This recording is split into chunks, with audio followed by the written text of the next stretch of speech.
ঝিনাইদহের মহেশপুরে গোসল করতে গিয়ে পুকুরে ডুবে প্রাণ গেল দুই শিশুর। ঝিনাইদহের মহেশপুর উপজেলার খোসালপুর গ্রামে গোসল করতে গিয়ে পুকুরে ডুবে দুই শিশুর এই মৃত্যুর ঘটনা ঘটেছে। বুধবার 28শে মে সকাল 9টার দিকে রেজাউল মেম্বারের বাড়ির পুকুরে এই দুর্ঘটনা ঘটে বলে জানিয়েছেন স্থানীয়রা। দুই শিশু হলো আফিয়া খাতুন আনম 11 ও সোফিয়া খাতুন 7। তারা দুজনেই একই গ্রামের বাসিন্দা, সম্পর্কে চাচাতো বোন। আফিয়া 5ম শ্রেণীর ছাত্রী, তার বাবার নাম সবিদুল ইসলাম। সাফিয়া 3য় শ্রেণীতে পড়তো, তার বাবার নাম খায়রুল ইসলাম।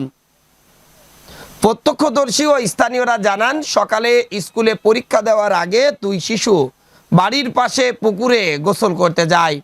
এ সময় পা পিছলে সাফিয়া পানিতে পড়ে যায়। তাকে বাঁচাতে গিয়ে আফিয়াও পুকুরে ঝাঁপ দেয়। এক পর্যায়ে দুজনই ডুবে যায়। পরে আনিশা নামের এক কিশোরী বিষয়টি দেখতে পেয়ে দ্রুত পরিবারের সদস্যদের খবর দেয়।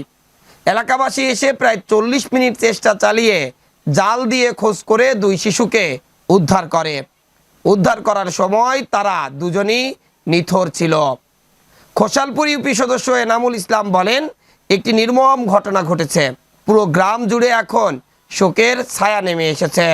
সব সময় হাসি আর আনন্দে মাতিয়ে রাখা দুটি শিশু এভাবে পানিতে ডুবে মারা যাবে তা যেন কেউ কল্পনাও করতে পারেনি। এই জন্য সবার উচিত সবার শিশুকে সাবধানে রাখা। মহেশপুর থানার ভারপ্রাপ্ত কর্মকর্তা ওসি সাইফুল ইসলাম জানান, ঘটনার খবর পেয়ে পুলিশ ঘটনাস্থলে পৌঁছে প্রয়োজনীয় আইনগত ব্যবস্থা প্রক্রিয়াধীন আছে। Desk report, eagle TV news.